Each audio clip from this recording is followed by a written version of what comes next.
की 50 ताज़ा और बड़ी खबरें बताएंगे दोस्तों। राहुल गांधी ने लिया प्रधानमंत्री को निशाने पर, कहा मैं उठाऊंगा संसद में युवाओं की आवाज। 24 लाख युवाओं का भविष्य मोदी सरकार ने किया बर्बाद। आखिरकार क्यों दोस्तों नेता प्रतिपक्ष के सवाल से बीजेपी में मची है अफरा तफरी। अब चुनाव आयोग के अफसर और सीबीआई ईडी के अफसर चुनेंगे राहुल गांधी।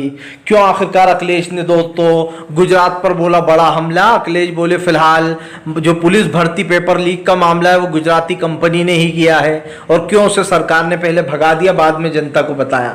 और कैसे दोस्तों पूरे देश में बीजेपी के खिलाफ कांग्रेस का जोरदार प्रदर्शन, और आखिरकार आम आदमी पार्टी के केजरीवाल को बीजेपी ने बाहर आने से क्यों रोका, बड़ा खुलासा हुआ है। तमाम मुद्दों पर बात करेंगे, लेकिन उससे पहले अगर आपने अब तक हमारे चैनल को सब्सक्राइब नहीं किया तो कर लीजिए। पास में घंटी आएगी, इसको भी दबाइए ताकि हर वीडियो की अपडेट आप तक पहुंच पाए।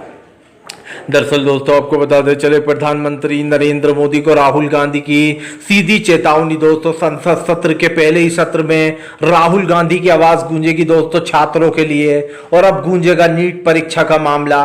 राहुल ने कर दिया 24 लाख युवाओं से वादा कि वो उठाएंगे संसद में उनकी आवाज।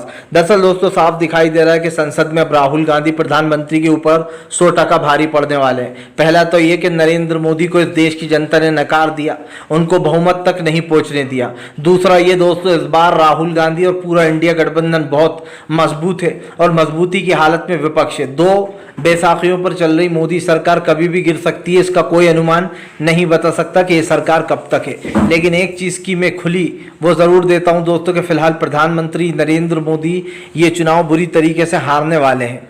जो आने वाले चुनाव हैं जैसे महाराष्ट्र का हुआ या हरियाणा का हुआ, आपको बताते चले मोदी सरकार को एक सबसे बड़ा झटका ये लगने जा रहा है कि प्रधानमंत्री ने अब पूरी तरीके से जनता से पंगा ले लिया है दोस्तों। और जब कोई जनता से पंगा ले लेता है तो आपको पता है जनता कहाँ भेजती है। फिलहाल मैटर चाहे जो भी हो दोस्तों, राहुल गांधी के एक वादे से मोदी सरकार हिल गई है, क्योंकि संसद के पहले ही मानसून सत्र में होने जा रहा है हंगामा। राहुल बनेंगे दोस्तों इस युवाओं की आवाज, इसीलिए बने हैं राहुल गांधी सबसे पॉपुलर और मजबूत नेता। आपको बताते चले दोस्तों प्रधानमंत्री नरेंद्र मोदी के ऊपर फट पड़े अखिलेश यादव। कहा पुलिस भर्ती का उत्तर प्रदेश में पेपर लीक हो गया दोस्तों। अब उस पेपर लीक को लेकर अखिलेश ने जमकर मोदी सरकार को घेरा। अखिलेश ने कहा कि फिलहाल ये जो पुलिस भर्ती का जो लोग सपना देख रहे थे, जिनका पेपर लीक हो गया, इसमें बाकायदा गुजराती कंपनी का हाथ है। पहले मोदी सरकार ने उस गुजराती कंपनी को भगा दिया, उसके मालिक को दोस्तों विदेश, और उसके बाद दिखावे के लिए उसकी कंपनी को ब्लैक लिस्ट में डाल दिया गया कि ये ब्लैक लिस्ट में आ जाती है कंपनी। अखिलेश ने कहा यही भाजपाइयों की असलियत है। झूठों को जो यहाँ पर अखिलेश ने जमकर घेरा। उन्होंने कहा कि फिलहाल यही उत्तर प्रदेश की सरकार की पहचान है। उन्होंने कहा कि फिलहाल झूठों को काम, झूठों को सलाम, ये आरोप लगाकर अखिलेश ने साफ दिखाई दे रहा है दोस्तों कि फिलहाल मोदी सरकार की मुश्किलें बढ़ गई हैं, क्योंकि गुजरात की जिस कंपनी का दोस्तों आरोप लगाया, जिसने पेपर लीक कराया दोस्तों, उस मामले पर अब कहीं ना कहीं ये मामला बढ़ गया है। आपको बताते चलें अखिलेश ने सवाल पूछा है कि भाजपा दिखावा बंद करे। अगर सच में उसे युवाओं की चिंता है दोस्तों, तो सबसे बड़ी बात ये जिन लोगों ने पेपर लीक कराया उनके ऊपर कार्रवाई क्यों नहीं हो रही है। अखिलेश ने कहा कि गुजरात जाकर उसकी संपत्ति को खास कर दोस्तों वो करना चाहिए कुर्क, और उससे पैसा वसूलना चाहिए। लेकिन दोस्तों मोदी सरकार बहुत चालाक है। जो लोग पेपर लीक करते हैं और जिनसे इनका आना बाना दाना होता है, उन लोगों को विदेश भगा दिया जाता है। कितने बड़े बड़े नाम गिन लीजिए आप, सारे के सारे विदेश भाग चुके हैं देश का पैसा खाकर, और उनके ऊपर मोदी सरकार कहते थे कि हम विदेश से पकड़ के लाऊंगा। लेकिन दोस्तों ना उन्हें कभी पकड़ कर लाए और ना उनका कभी कुछ किसी ने बिगाड़ा। तो ये सच्चाई तो जनता के सामने ही है कि कहनी और करनी में बीजेपी की कितना फर्क होता है। आपको बता दे चले दोस्तों, देखते ही देखते फिरोजाबाद में फैल गया दंगा दोस्तों। दलित युवक की हत्या ने मचाया हंगामा। दरअसल दोस्तों आपको बताते चले 2 दिन पहले उत्तर प्रदेश की पुलिस ने फिरोजाबाद से दलित युवक को गिरफ्तार किया चोरी के आरोप में, जिसके 2 दिन के अंदर ही वो कस्टडी में मारा गया। जिसके बाद आपको बताते चले जमकर हंगामा हुआ। चंद्रशेखर रावण के पार्टी के लोगों ने वहां पर बवाल काट दिया।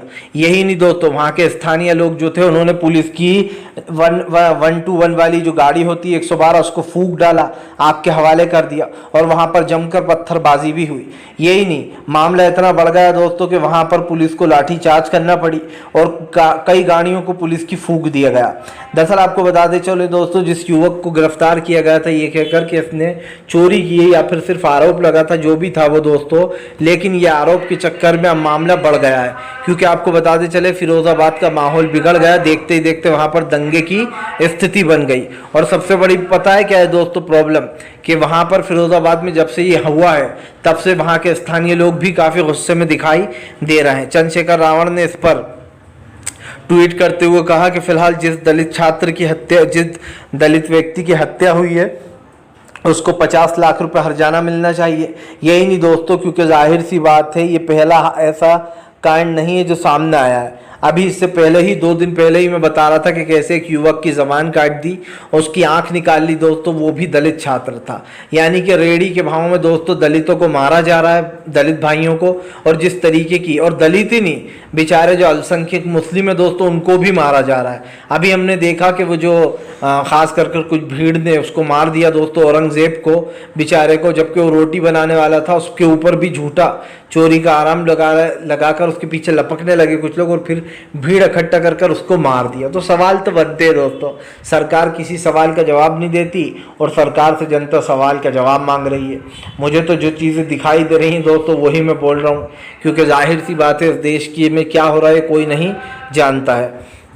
आपको बता दें चले दोस्तों, अगर राहुल गांधी बन गए नेता प्रतिपक्ष तो मोदी सरकार की बढ़ जाएंगी मुश्किलें। दरअसल दोस्तों राहुल गांधी के हाथ में बहुत बड़ी पावर आ जाएगी अगर वो नेता प्रतिपक्ष का पद अपना लेते हैं और बन जाते हैं तो। आपको बताते चले दोस्तों, नेता प्रतिपक्ष का पद जो है वो 10 साल से खाली पड़ा था, क्योंकि दोस्तों मोदी सरकार बहुत मजबूत थी, 10 साल तक रही वो मजबूती में और उसके बाद अच्छी खासी बहुमत थी। लेकिन नरेंद्र मोदी को ये गलतफहमी हो गई थी कि ये बहुमत उनके पास हमेशा रहेगी और ये ताकत उनके पास हमेशा रहने वाली है। लेकिन दोस्तों आप समझिए, आज मोदी सरकार की यह हालत हो गई है कि सरकार बनाने के लिए 2 व्हील चेयर की ज़रूरत पड़ी, 2 उनको अपने लिए बैसाखियों की दोस्तों। एक बैसाखी नीतीश, दूसरी बैसाखी चंद्रबाबू नायडू। ये दोनों बैसाखी दोस्तों कभी भी डोल सकती हैं। सबसे बड़ी मज़े की बात यह है कि इस बार प्रधानमंत्री के लिए बिल पास कराना इतना आसान नहीं होने वाला जितना वो दोस्तों 2014 और 2019 से 24 तक कराते रहे, क्योंकि उन्होंने हर बिल को तानाशाही से पास कराया, क्योंकि बीजेपी के पास पूर्ण बहुमत था। लेकिन दोस्तों अब की बार हालात कुछ और है। पहला तो ये कि खिचड़ी सरकार है, खिचड़ी का मतलब एनडीए की सरकार है।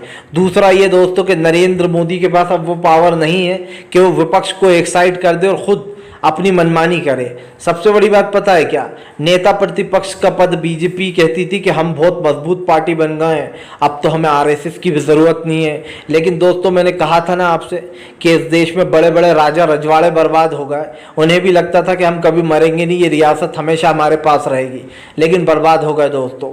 इस देश में कोई भी अचूक नहीं है दोस्तों, ना मैं, ना आप, ना राहुल गांधी, ना नरेंद्र मोदी, कोई भी नहीं।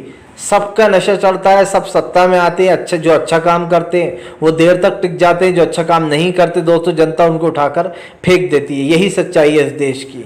लेकिन नरेंद्र मोदी को गलतफहमी हो गई थी कि जनता उनके लिए कुछ भी कर सकती है और अब तो वो हमेशा दोस्तों इसी पावर के साथ सत्ता में रहेंगे। लेकिन आखिरकार क्या हुआ, जनता ने असलियत दिखा दी ना दोस्तों, जनता ने बता दिया ना कि वो किसके साथ है। जनता ने बहुमत का आंकड़ा तक पार नहीं कराया। इसका साफ मतलब ये है कि 60% लोगों ने नरेंद्र मोदी के खिलाफ वोट देकर ये कह दिया है कि प्रधानमंत्री जी अब आप यहाँ से चले जाइए। 10 साल में जो आपने देश की हालत की है वो देखे नहीं देखते बन रही है। देखिए दोस्तों, ट्रेन चला देना और ट्रेनों में आए दिन पटरियों पर पलट जाना, हज़ारों लाखों लोगों की मौतें हो जाना, ट्रेन चलाने से कुछ नहीं होता है। पहले आप ट्रेन व्यवस्था को सुधारिए।